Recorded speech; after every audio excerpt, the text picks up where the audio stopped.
Four-wheel drives are a way of life for Australians, but the likes of the Nissan Pathfinder, Mitsubishi Pajero, Land Rover Discovery and Toyota Prado are typically confined to the city. But this is what they're designed for, the Australian Outback.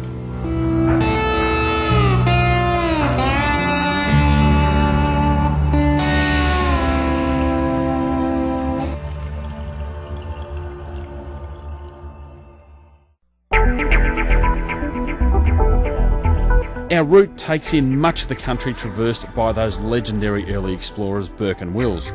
But a lot has changed in the last 150 years since they left Melbourne for the Gulf of Carpentaria. And the plan is for our journey to end somewhat more successfully than that ill-fated expedition.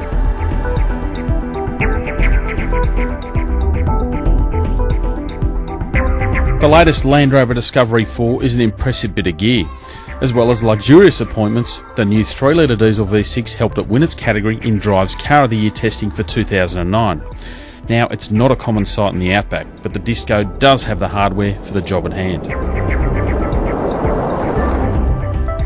Mitsubishi's Pajero has always been an Outback favourite thanks to its independent suspension and rugged demeanour. The Exceed we've chosen for this trip comes loaded with goodies as well as a grunty 3.2-litre diesel engine. Recently updated, the Pathfinder has the smallest engine of our quartet at just 2.5 litres. But revisions mean it's loaded with torque or pulling power, which is all important out here. Combined with extra equipment, sharp pricing and some mild styling tweaks, the Pathy is a value-packed wildcard among more established 7-seat competition. Then there's the Toyota Prado, arguably the king of Outback touring thanks to its freakishly large fuel tank. Able to carry 150 litres, the Prado also brings more truck-like underpinnings as well as legendary Toyota reliability, and that cannot be ignored out here.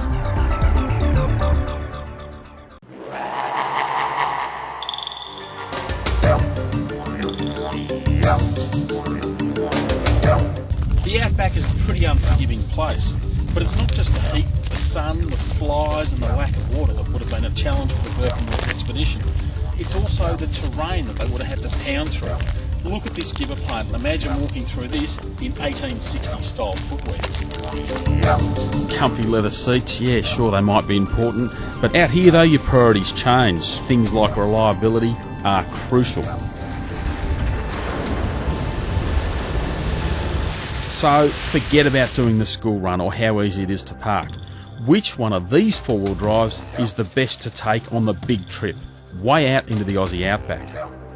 Well, there's plenty to like about the Mitsubishi Pajero, which continues to surprise in the rough stuff. On these fast, flowing but still rough roads, the Pajero is actually a bit of a surprise package. It's got independent suspension, so it recovers really well from all the bumps and thumps. But it is starting to feel dated. Plus, the Exceed is not the cheapest car here, despite a generous level of kit. Nissan's Pathfinder is an affordable option, but you can sort of see where the money has been saved. Yes, the Pathy shines more on the rough stuff than on the bitumen, but it's not enough this time to take the gong.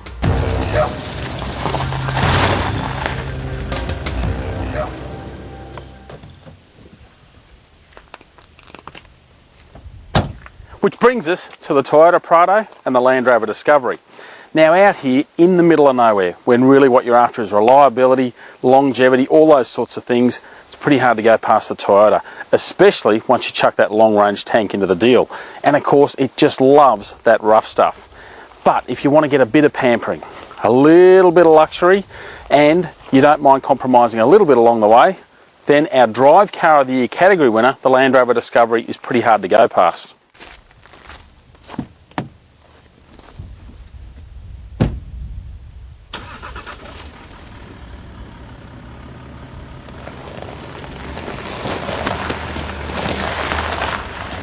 Now, which way is it to civilization?